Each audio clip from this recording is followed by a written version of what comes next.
Aishwarya Paliwal, who also joins us for a little more. Aishwarya, give us more on what exactly is the NDA now looking at. If you can tell us, the NDA alliance also, partners came together. Rajnath Singh is holding an all-parliamentary meeting. We believe there's a lot of talk within the NDA about their, the Bonhomie and the equation that they share is now being put to test through this very meeting that we see. Tell us a little more. Well, on the NDA's part. Very clear is the fact, Nabila, that all the NDA partners at the moment want and and they believe that there is a possibility of them combiningly getting at least 350 to almost 400 seats in the very crucial Lok Sabha elections. That is what the BJP and the NDA alliance at the moment are looking at. And the other thing that they need to formulate is that they understand that this will be an extremely stormy monsoon session. So a strategy will be put in place today as to how to counter the opposition parties, because the opposition parties are now one.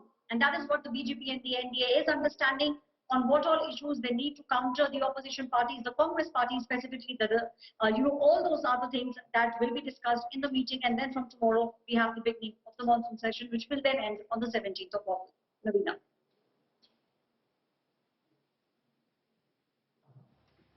Do tell us a little more about the partners that are not really, they don't have a stake in the parliament. Many of those alliance parties who are associated with the NDA, nearly 25 of them do not have a seat in the parliament itself. So how does this really work?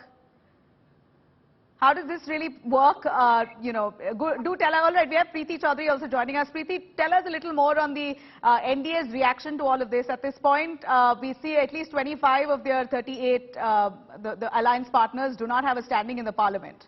They don't have representation. So the NDA flexing, saying that it has 38 in numbers, could be just all hype.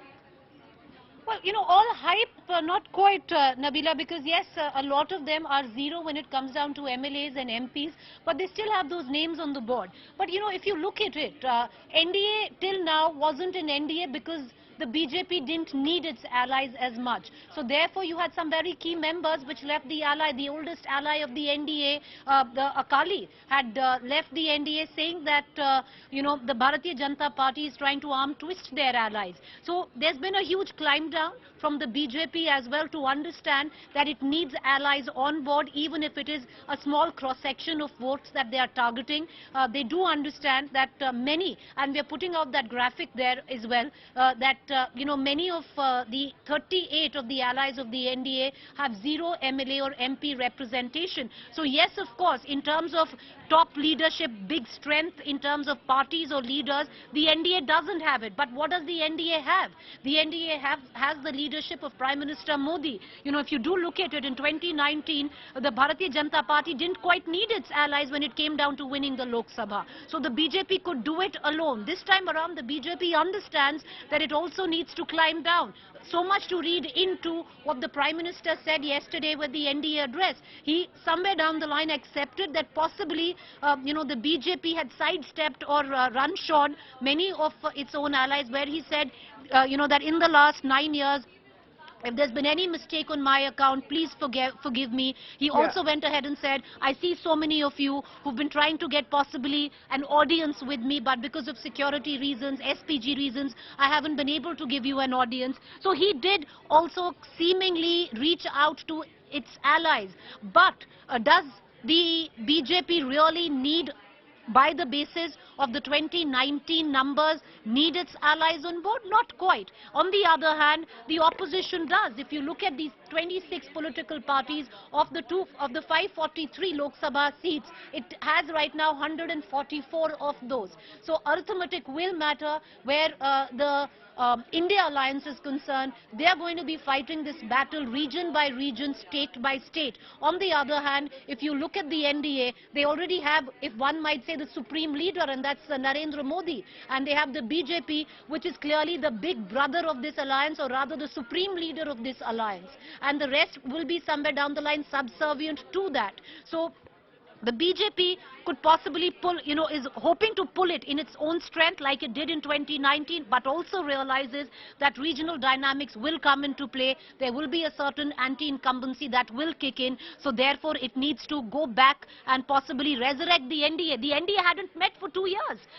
The meeting that we saw of the NDA yesterday was a meeting that came in after 2 years. So you must understand as well, and one must look at the fact that the BJP realizes the need of the NDA now. It didn't need the ally partners earlier. In the days to come, what the BJP will also do, or the NDA will also do, is to reach out to possible allies that it lost. The Akali, Shiromani Akali Dal, the oldest ally of the BJP, that walked out of the alliance. There are clearly talks going on, is what we are given to understand. The BJP also trying to reach out to other political parties, be it the TDP, the JDS in Karnataka.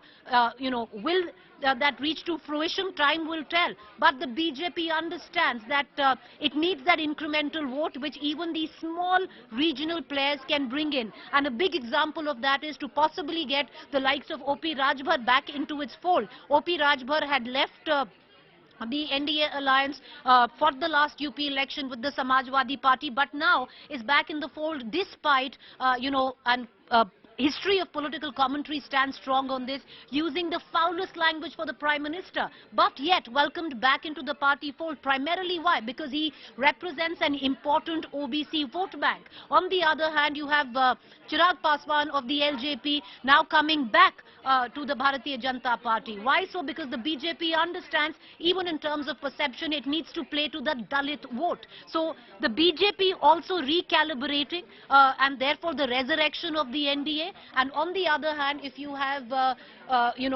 India as the all opposition party alliance, it comes with its own limitations, because yes, they still don't have a leader. They say it's a matter of, it's a small matter which will be decided later. All of that will come into fruition, Nabila, possibly when the winter elections conclude and where the numbers stand. But one thing is clear, the Congress right now seemingly taking the center stage of this political alliance, or possibly being the fulcrum on which rests opposition unity.